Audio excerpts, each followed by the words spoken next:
to the Base Face Network.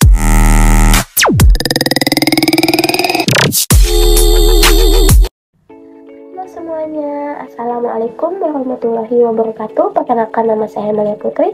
Saya dari Prodi Pendidikan Sosiologi kelas A1, NIM saya 23111141200008. Di sini saya akan menjelaskan masalah sosial di lingkungan sekitar kita.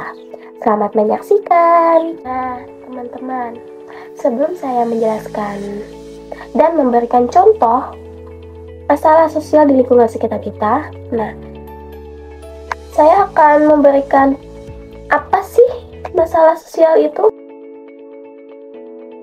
Masalah sosial itu adalah kondisi atau situasi yang mengganggu kesejahteraan dan harmonisasi kehidupan manusia atau masyarakat. Masalah ini muncul ketika ada perbedaan antara harapan dan kenyataan dalam kehidupan sosial yang menyebabkan kesulitan, ketidakadilan, dan ketidakpuasan di kalangan anggota masyarakat.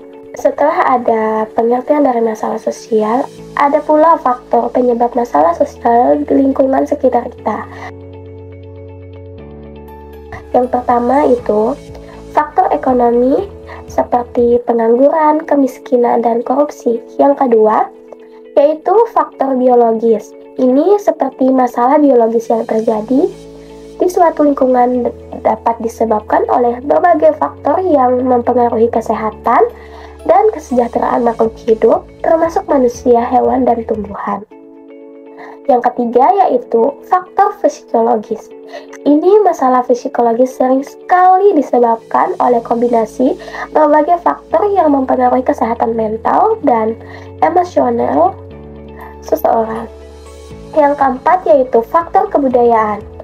Ini disebabkan masalah kebudayaan merujuk pada berbagai tantangan dan konflik yang muncul akibat perbedaan nilai-nilai, norma, dan praktik budaya di antara individu atau kelompok dalam suatu masyarakat. Nah, setelah saya memberikan penjelasan tentang masalah sosial dan faktor penyebab masalah sosial, ada juga pula contoh. Di banyak lingkungan terdapat sejumlah masalah sosial yang sering muncul dan mempengaruhi kesejahteraan masyarakat. Beberapa masalah yang terjadi umum, saya memberikan 3 contoh. Yang pertama yaitu kemiskinan. Di sini banyak keluarga yang hidup di bawah garis kemiskinan yang mengakibatkan keterbatasan akses terhadap kebutuhan dasar seperti makanan, tempat tinggal, pendidikan, dan layanan kesehatan.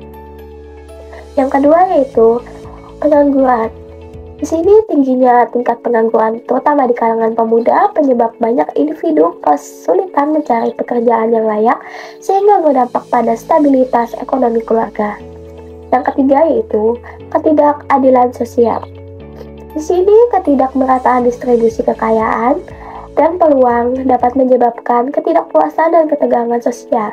Ini sering terjadi dalam bentuk diskriminasi rasial, etnis, dan gender. Dan contoh lainnya yaitu tawuran dan bullying. Contoh kedua ini sering terjadi di lingkungan sekolah, yang dimana tawuran ini terjadi karena saling emosional. Dan contoh bullying ini dimana anak itu terasa terasingkan dan direndahkan. Setelah dari penjelasan masalah sosial, faktor penyebab masalah sosial, dan contohnya, dan ada pula solusi yang dapat mempertimbangkan untuk mengatasi masalah sosial di lingkungan sekitar,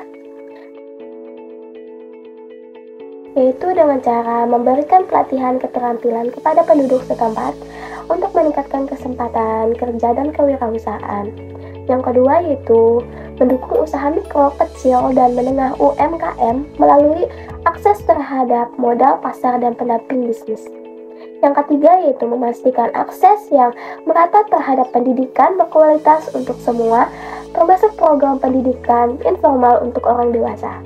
Yang keempat yaitu meningkatkan akses terhadap pelayanan kesehatan dasar, termasuk vaksinasi, pelayanan kesehatan reproduksi, dan pencegahan penyakit menular. Yang kelima yaitu mendorong kebijakan inklusif dan non-diskriminatif untuk menangani diskriminasi rasial, gender, atau etnis.